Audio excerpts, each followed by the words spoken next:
Eu sou a Bianca, sou professora do Nursery. Eu sou Juliana, sou professora do Year One do currículo de inglês.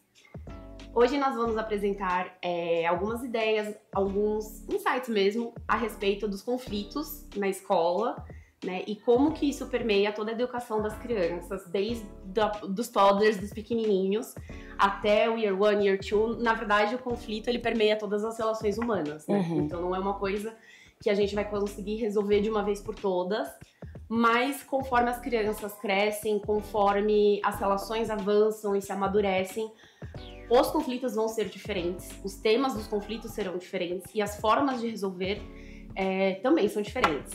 Só que é importante, né, desde a primeira infância, desde lá realmente do pequenininho que tá mordendo os colegas, da criança que tá batendo no outro porque ela ainda não consegue expressar o que ela tá sentindo, desde a primeira infância é importante a gente já conseguir começar a prover as ferramentas, dar as ideias de como resolver isso da melhor forma possível, né? Para no futuro, justamente, não ser um adulto que não consegue resolver nenhum conflito com os colegas ou que não entende que, por exemplo, um feedback dado no seu trabalho não diz respeito a você, diz respeito ao seu trabalho, né? Então parece uma coisa muito abstrata, pensando em crianças, mas todo adulto um dia foi criança, né? Então é um caminho linear e que precisa ser cuidado. Então a Gil vai começar a apresentar um pouquinho, né, a respeito do que ela tem visto, e a gente vai bater um papo bem gostoso aqui, fiquem à vontade. Pegando essa parte, né, que a Bianca acabou de falar sobre a parte emocional, né, que ela tá muito ligada aos conflitos, a gente sabe que o emocional é a base de todo o desenvolvimento de todo ser humano, antes mesmo de qualquer outra coisa, né? Então, a gente liga o desenvolvimento emocional, as emoções ao conflito, certo? Então, a gente entende, como a Bianca bem disse, que o conflito, ele é uma divergência entre duas ou mais pessoas. Nós temos também os conflitos internos, mas agora nós falaremos dos conflitos entre pessoas, né? Das relações interpessoais. Então, a gente entende que é isso, divergência, discordância, enfim, ok. Então, é o momento em que eu me incomodo com algo vindo do outro e o outro vindo de mim. Pensando no contexto escolar, nós temos aí vários pontos importantes, né, para ser elucidado, né? Nós temos o contexto de a criança começar a frequentar a escola como o segundo meio social. O primeiro é a família, então esse meio social ele vai ser um lugar de grande referência. Neste meio social ela começa a perceber o outro. Então, se a gente está falando de uma criança, por exemplo, de 3, 4 anos, ela já conseguiu desenvolver um pouco mais essa percepção do outro, porque ela já saiu daquela ideia de eu sou um só, eu e minha mãe somos um só. Então, eu começo a perceber que tem outras pessoas e que elas fazem parte daquele lugar e eu estou convivendo com elas. Mas o que eu faço com isso, né? E aí começam a surgir os conflitos, porque não vai ser tudo como eu quero, do jeito que eu quero, na hora que eu quero, porque as convenções sociais não permitem. E a escola é um ambiente social. Até antes, só te interrompendo um minuto, como a Ju falou, né? A partir dos 3, 4 anos, a criança já sabe que ela não é um ser ligado à mãe apenas. Ela existe.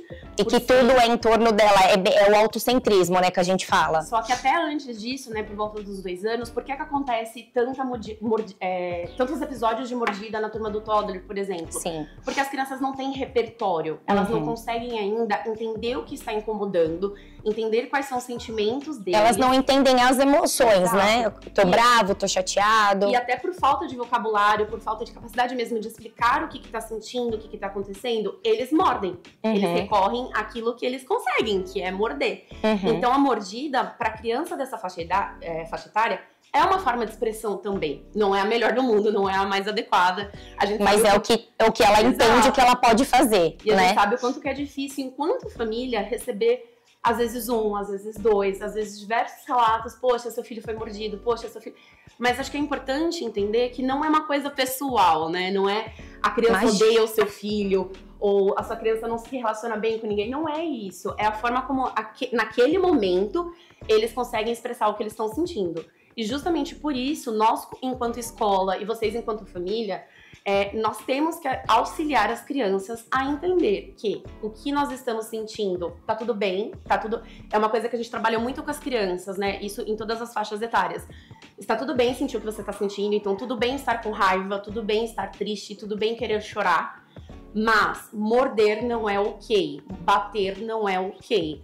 Você precisa achar outras formas de resolver. Então, desde a primeira infância, quando eu falo primeira infância, eu falo dessa faixa, né, que nós pegamos na educação infantil. A Ju trabalha com os... Estão começando a ficar um pouquinho mais velhos, mas... mas ainda trazem, né? Praticamente é o finzinho da educação infantil, isso, né?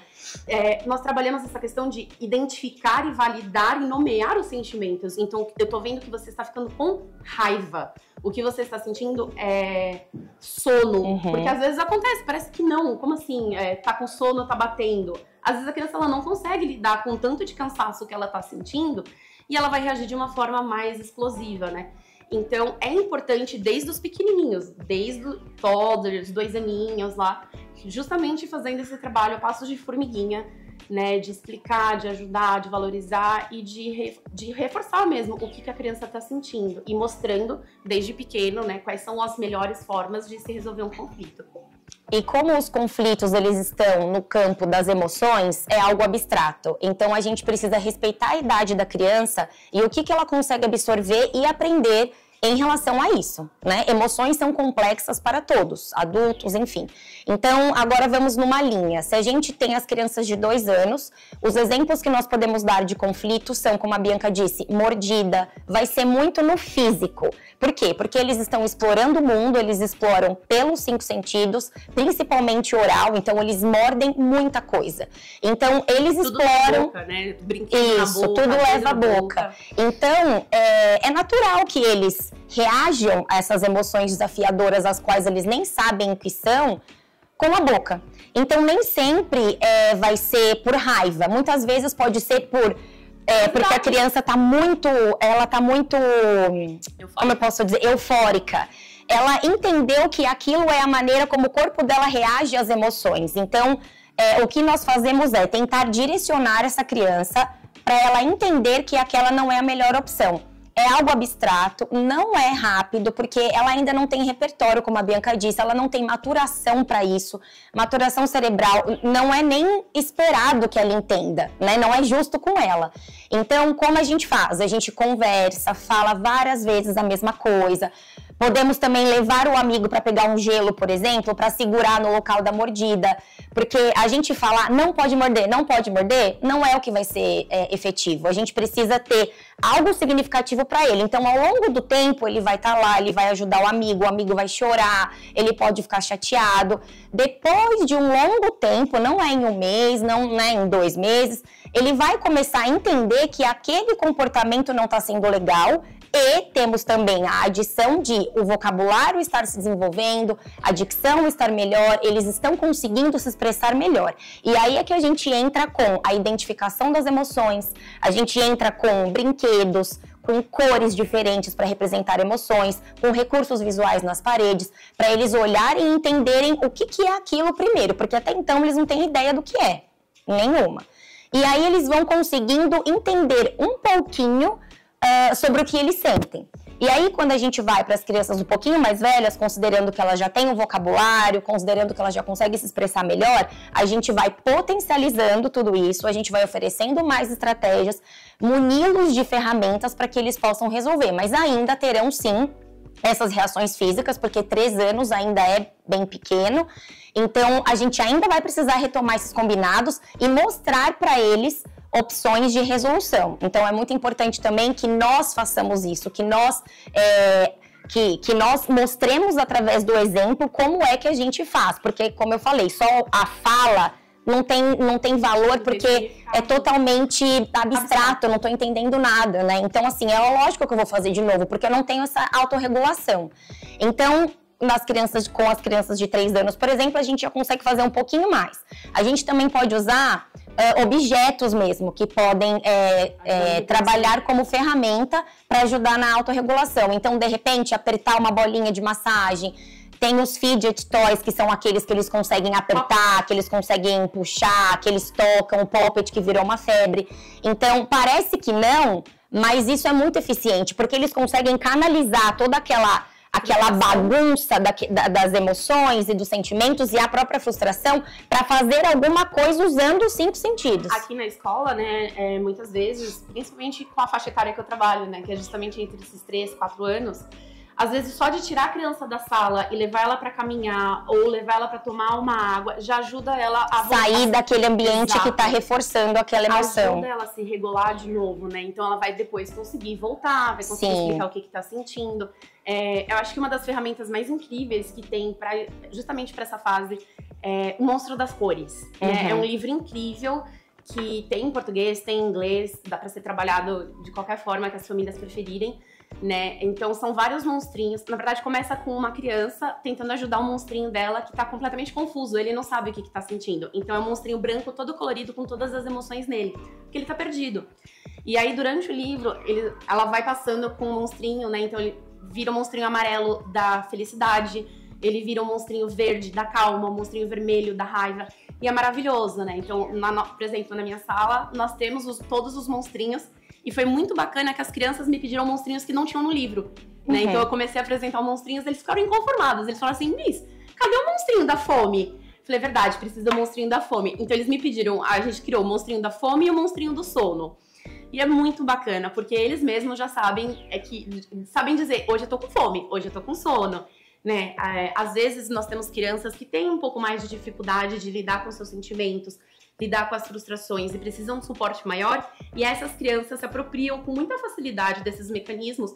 Então, por exemplo, vai até mesmo a parede e mostra, Miss, agora eu tô sad, eu tô azul, né? Então, às vezes eles não falam o nome do sentimento, mas eles falam a cor, e aí nosso papel é falar, então você tá sad, poxa, por que você está assim?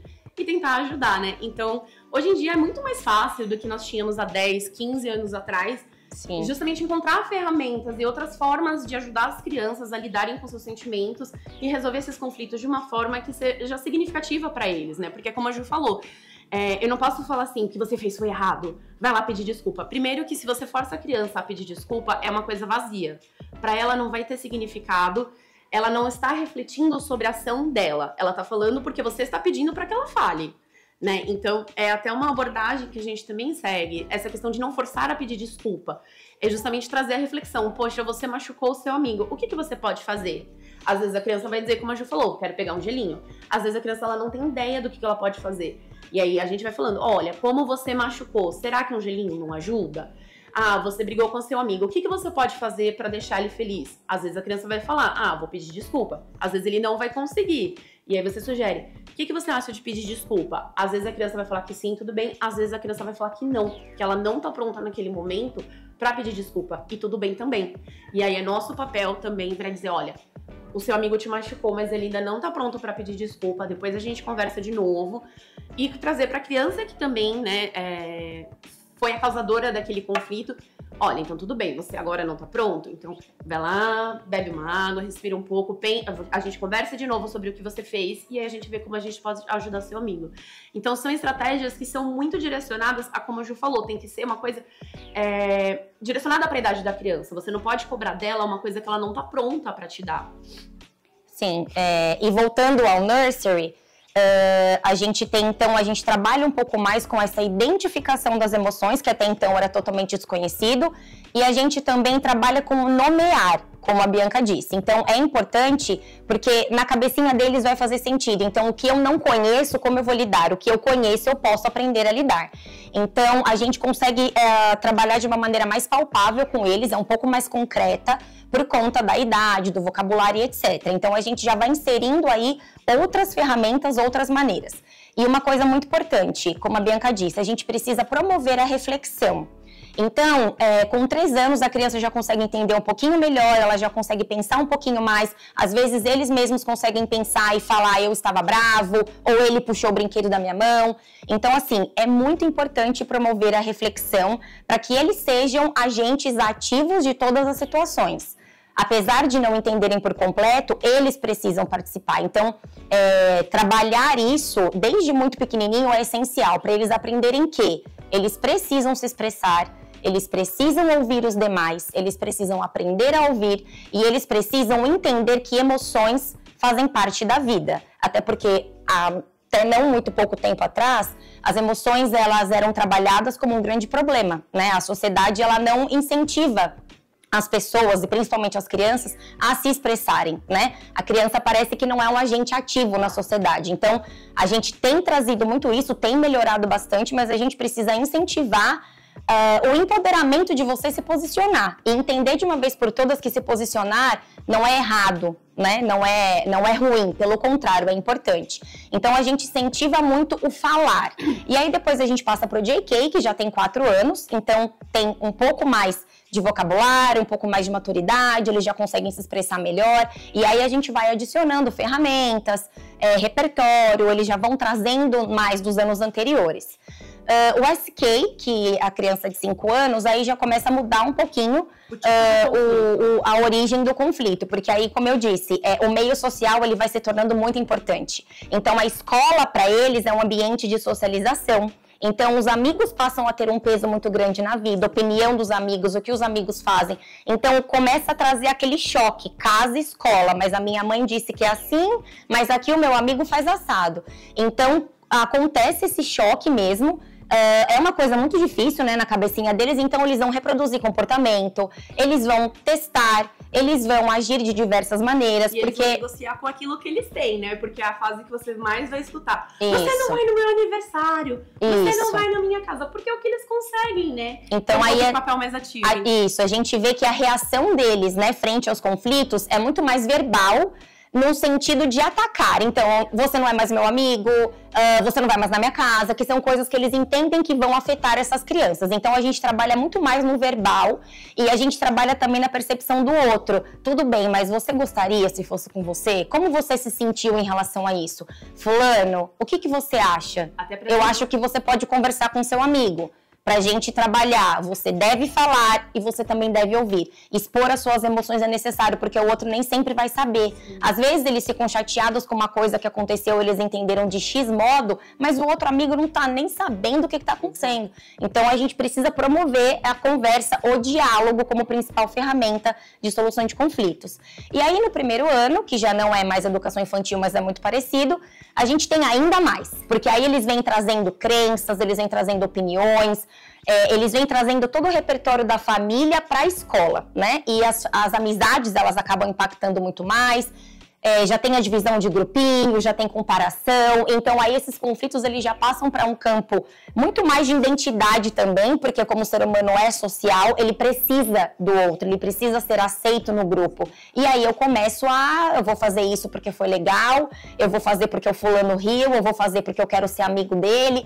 E isso é muito delicado, porque aí tem uma questão de você desenvolver a sua autoestima, a sua segurança, a sua confiança, a segurança naquilo que você pensa. Para eles ainda é abstrato, mas a gente trabalha muito nesse sentido de tudo bem, é o que você quer, é o que você acha, como você se sentiu, fala com seu amigo. Fulano, se seu amigo não quer ser seu amigo, tá tudo bem. Você tem outros amigos e você respeita a opinião dele. Então, a gente vai trabalhando muito nesse desenvolvimento da autoestima e da confiança, que são a base para todo tipo de relação, né, social que a gente possa ter. E da empatia mesmo, né? Porque Exato. A empatia, ela não é uma coisa inata ao ser humano, ela é uma coisa aprendida. Uhum. Então, é nosso papel ajudar as crianças a refletirem a respeito da dor do outro também. Uhum.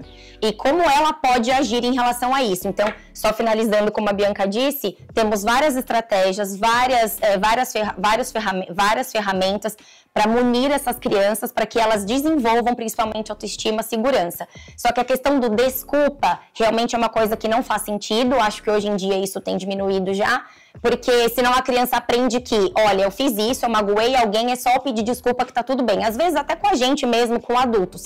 E não, porque aí a gente não tá criando um ser humano reflexivo e empata. Então, olha, isso não foi legal, tudo bem, o que a gente pode fazer em relação a isso? Porque nem sempre pedir desculpa é o que vai ser o necessário ou que vai, de fato, resolver aquela situação. Então, a gente precisa abrir muito mais o leque de opções de solução de conflito. E a gente queria agradecer a todas as famílias que estão assistindo esse vídeo, né? Tiraram um tempinho para escutar a respeito de um assunto que é tão importante e a gente sabe que traz uma angústia para as famílias, até foi um dos motivos do porquê que esse tema foi escolhido.